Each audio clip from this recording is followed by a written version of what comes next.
امام محمد باقر علیہ السلام نے فرمایا، خداوند عالم کے فیصلے میں مومن کے لیے ہر طرح کی بھلائی ہوتی ہے۔ امام جعفر صادق علیہ السلام فرماتے ہیں، خداوند عالم مسلمان کے حق میں ہمیشہ اچھا ہی فیصلہ کرتا ہے۔ اس کے بعد آپ علیہ السلام نے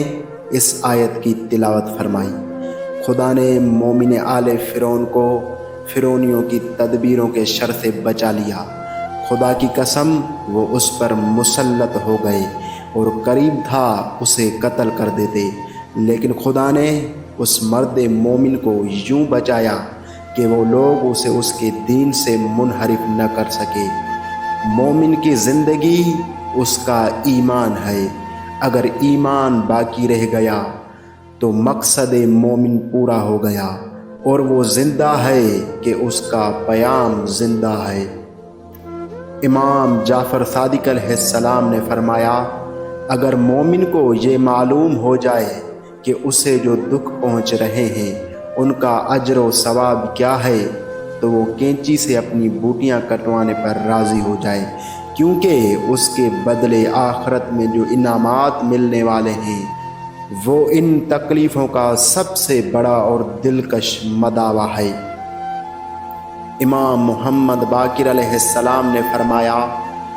جب خداوند عالم کسی گنہگار بندے کی عزت و افزائی چاہتا ہے تو اسے بیماری میں مبتلا کرتا ہے، یا پھر کسی ضرورت میں الجھا دیتا ہے، یا پھر موت کی سختی بڑھا دیتا ہے، اور جب کسی انسان کے اعمال و کردار قابل سرزنش و سزا ہوں مگر اس کا کوئی قابل تعریف و انعام عمل بھی ہو، تو خدا اس کو جسمانی صحت عطا کرتا ہے، اگر یہ نہیں تو اس کی معاشی حالت کو بہتر بنا دیتا ہے، اور اگر یہ بھی نہیں کرتا تو موت کی سختیاں کم کر دیتا ہے۔ حضرت محمد مصطفیٰ صلی اللہ علیہ وآلہ وسلم نے فرمایا، جیسے نیلی مکھیاں گوشت سے چمٹ جاتی ہیں، اس سے زیادہ شیطان مومن کو گھیرتا ہے۔ امام جعفر صادق علیہ السلام نے فرمایا، جو مسلمان کسی مصیبت میں مبتلا ہوتا ہے اور صبر کرتا ہے، خدا اسے 1000 شہیدوں کا اجر دیتا ہے۔